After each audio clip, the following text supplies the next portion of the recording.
In this video, I am going to discuss about top 10 GST amendments in the recent times. The first one is related to input tax credit.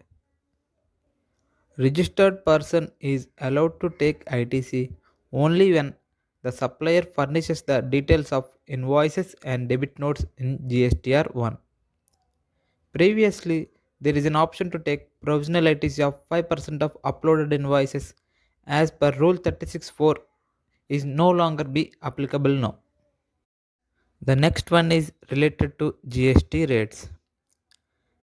There is a change in GST rates from 5% to 12% on footwear and clothes industries. However, government defers its decision to increase the GST on clothes.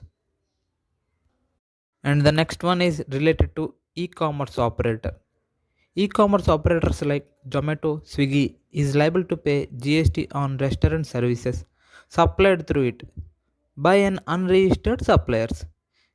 GST is required to be paid by those e-commerce operators at the rate 5% without availing any ITC.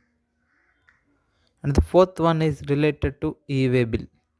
As per section 129, detention, seizure and release of goods and conveyance in transit.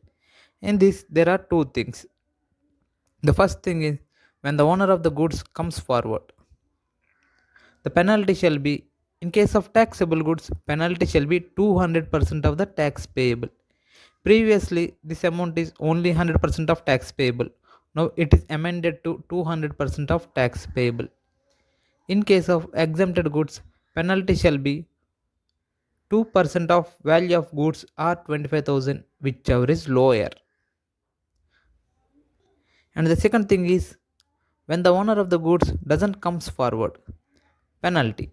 In case of taxable goods, penalty shall be higher of the following, which is 50% of the value of the goods or 200% of the tax payable, whichever is higher. In case of exempted goods, penalty shall be lower of the following, which is 2% of the value of the goods or 25,000, whichever is lower. And the next amendment is related to complaints. A registered person cannot file his GSTR 1 of current month if he has not furnished GSTR 3B of the preceding month.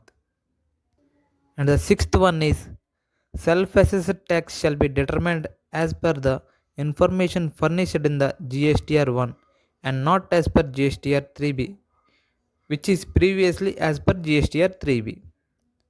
If there is any mismatch between GSTR 1 and GSTR 3B, it will directly lead to recovery proceedings without issue of any show cause notice.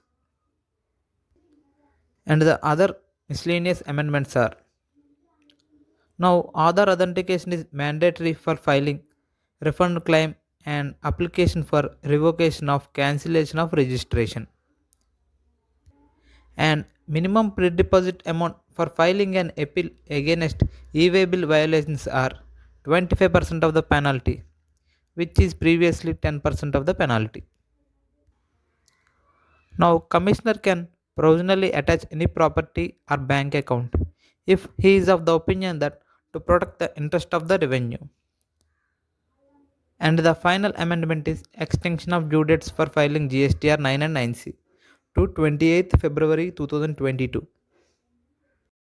If you like the video, please do like the video and share the video. Thank you.